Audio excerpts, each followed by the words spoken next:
Thank you for coming. I'm going to ask the questions. Everybody signed in yet? If you hadn't, we'll have someone to sign you in. But I'm Hiram Copeland from Vidalia. Thank you very much for coming. I'd like, if we could, for everybody to stand up and introduce themselves so we'll know who each and every one are. We'll start on this front row right here.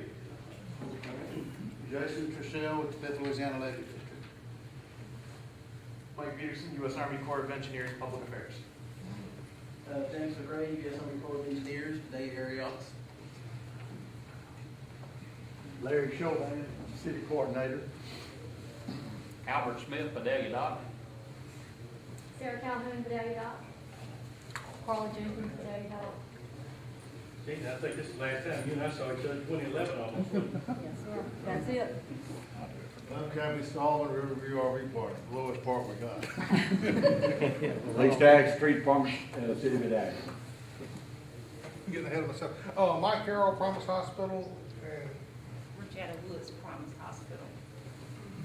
Keith Edwards, Vidalia Police Department. Taz, Washington Vidalia Police Department. Version Hogan, Nancy Democrat. Payne Scott, Homeland Security. Bill McCollum, First Baptist Church of Vidalia. Sherry Rebb, Marketing Public Relations for Vidalia. H.L. Irvin, Vidalia Conference Center. Billy Rucker, Rebel Medical Center. Mike Clark, 911 Director. Nolan Cochran, Florida Fire District 2.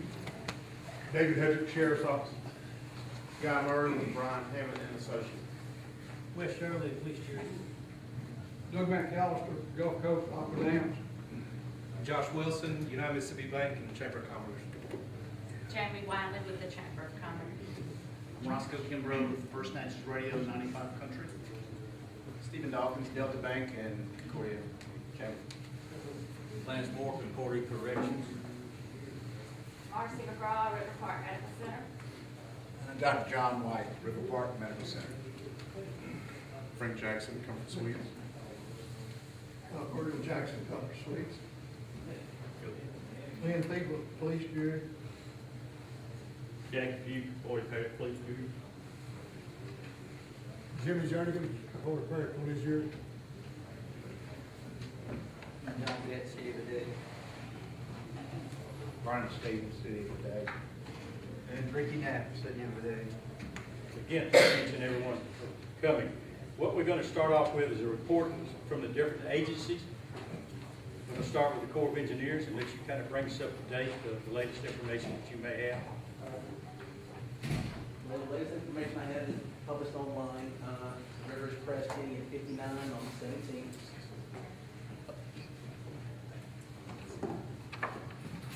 17th. The latest information we have on the river is available online. Rivers Press here at 59 on the Natchez Gauge on the 17th. My agency began 12-hour levee patrols yesterday. We'll continue our 12-hour daytime operations through Thursday and begin 24-hour operations on Friday. We're also going to increase, we're also going to coordinate our efforts with the 5th Louisiana Levee District, who have requested the National Guard to supplement their patrols, and they will begin patrolling with us in conjunction with our efforts on the 8th of January, January 8th. And that concludes our efforts. Okay. Mr. Scott, you want to give any kind of report? Not really, I'm just here to assist and take requests or whatever we need. Anyone else with any other agency would love to speak, give us information? Well, let me bring in Guy. I want to commend Guy Murray for doing an outstanding job of working with us through Hammett and Associate. As you well know, our Facebook is constantly updating, giving you the latest information. We will tell you that we will start the process tomorrow, putting up the HISCO baskets around the water well, along with putting up sandbags around the water wells, and we'll start that process. And hopefully we will secure that, most of that by the middle of next week. I want to assure you that we'll be ready for any issues that we may have. We want to also assure the general public that we're getting constant updates from the Corps of Engineers, and they're an outstanding job of working with us, same as they did in 2011. Thank you again very much for that. And we feel very, very comfortable with what we're doing. As we can say, we gained some valuable experience in 2011, and we're utilizing that experience. I'm totally amazed, I'll be frank and honest with you, I haven't had one phone call during this whole process. So I think the general public is aware of what we're doing. I think they're well satisfied with us, and I think they realize that we're going to do the job that needs to be done. I want to commend all the agencies. Mr. Scott, his first time on board, and we've been meeting almost constantly and going back and forth as far as information is concerned. But we're prepared. We're ready. We're hoping for the best, and we think we're going to have the best. I won't say the worst, but we're very confident in the direction we're going in. And we're going to open up for questions. I know there'll be a lot of questions. We'll be more happy to answer any question you may have. All you do is raise your hand, and we'll get a microphone to you. Okay, I hear you. I'm not going to get through this other question. Dr. White? A question for the Corps of Engineers. There was a quote in the newspaper today that I think was that might have been a bit misleading, and that was that annex to the levee would be completely prohibited. I wonder if you would clarify that for us, as you know, being quite concerned as one of the businesses that's located on a tour. So would you please elucidate on that quote that was in the newspaper this morning? Corps of Engineers did not issue a statement as to the disposition of any road closures. All public roads are open at this point in time. But the crowns of the levees and the slopes of the levees are closed to traffic and pedestrian traffic to prevent damage.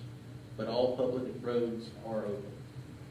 I think it may have actually been the president of the 5th levee district that said that, and was quoted as saying that in the newspaper. Yes, sir. And in the event circumstances do warrant, the 5th, in conjunction with local officials, will make recommendation to close roads. But as far as I know, at this point in time, all public roads are open and will remain open. Dr. White, go ahead, Sherry. I think Sherry can address some of that. We've already started, since you called to make Right, sure that. yeah, I did put something on Facebook about it, but we're having a lot of calls on landowners. When will the top of the levee be closed for them? Was that you, or is that 5th District that answers that? Technically, it should be 5th.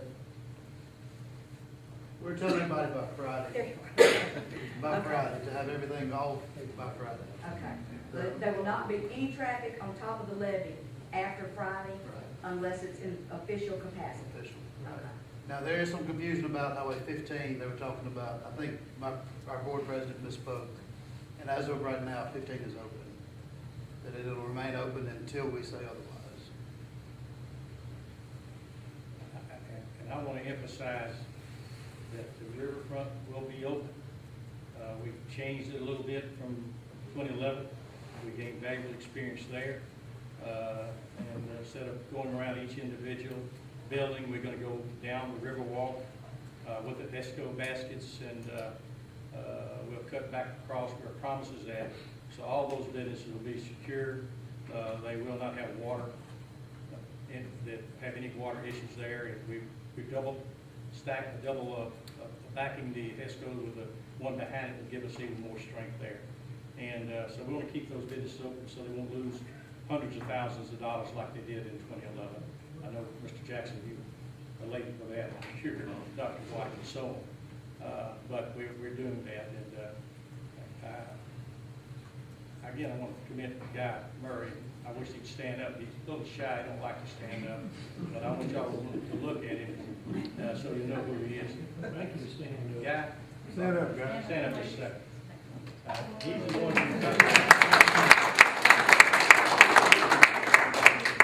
that's constantly keeping me updated on, for about every 30 minutes. He called me starting at 4 o'clock in the morning, and sometimes I get him at 2 o'clock at night, so we're going back and forth with each other. The thing we want to emphasize also is that we're in constant contact with our senior citizens. We're in constant contact with those that that need our assistance in case we do have an issue problem, Mr. Journey. They're on our list. Our fire department, anyone from the police department or fire department want to allude to that, we have each of those names. Sheriff, I'm sorry I didn't see you. Sheriff's working with us on all that to make sure that everyone is updated to what we're doing, and we have those names so that we'll make sure that those people are taken care of, as we did in 2011. So if you have a neighbor that's concerned with anything, let us know. We should have their numbers, and we're calling them and updating them constantly. Yes, ma'am. I'm working with the Triad Department, and there is a list. We have the people, all the citizens that's on Triad is on that list, and it's being circulated throughout the department. And we also have the ones that are on oxygen, so we're on top of that. Again, I think the biggest problem we had the last time was rooms.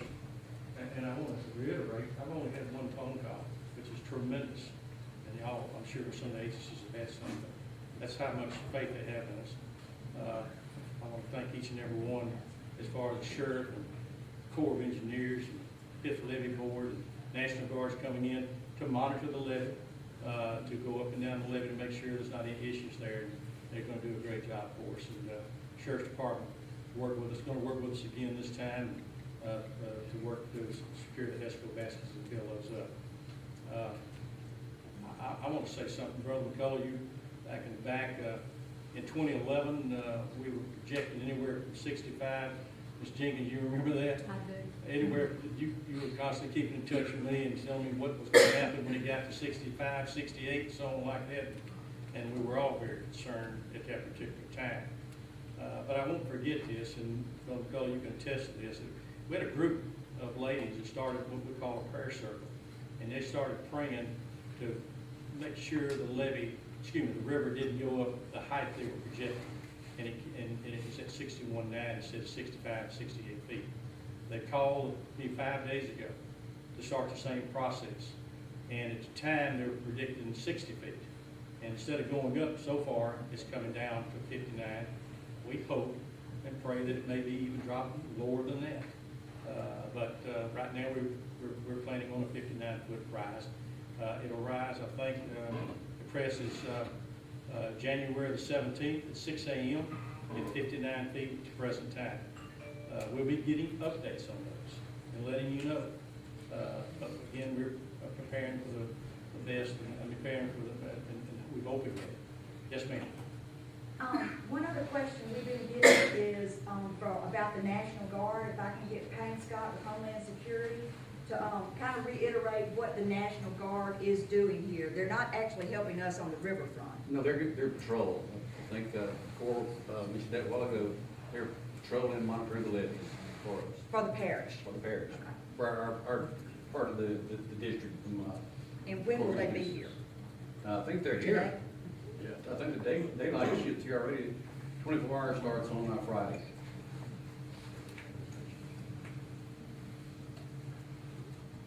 I'm going to close with this. We did the same thing the other night. We did the same thing in 2011. Anyone wants my phone number, I'll give it to you. 601-807-4286. You can call us 24 hours a day. We will answer your phone call. And so far, at any rate, we only had one phone call so far. And hope we don't get any more to that. I close with this. We're extremely comfortable so far. We never know. As the Corps of Engineers can tell you, you never know when you may have a 10-inch rain or something to that effect in the upper region. But so far, we're forecasting maybe an inch and a half in the Arkansas area. I don't think that's going to have a dramatic effect on our region. Friday, we're going to Vicksburg, and we're going to be meeting with the Mississippi mayors, Mississippi River Group. The Mississippi River City Town Initiative is very involved in this process. First time they've been able to do that and work with us on that. We've got all the mayors up and down the Mississippi River in constant contact with each other, going back and forth on the issues they've had in the upper region that we may have in the lower region. So I can tell you, it's a unified group working together. Again, it's 2011. All the agencies are working together. As Mr. Scott can attest to, this is his, Sam told me the other day, this is his first rodeo, and he's learning some valuable experience. But I closing with this, I want to thank all the city employees. They're on standby, they're ready, they're working extremely hard. Corps of Engineers, I don't know how we can thank you for the job you do. So I want to close with anyone else have any questions. We're available. Our Facebook will be updated constantly. And so if you have any questions other than that, let us know. Other than that, Rick, do you have anything? No. Mr. Steve? Mr. Dix? Okay, we thank you for coming. We know you're extremely busy. Again, if you have any questions or need any needs, just give us a call. Thank you.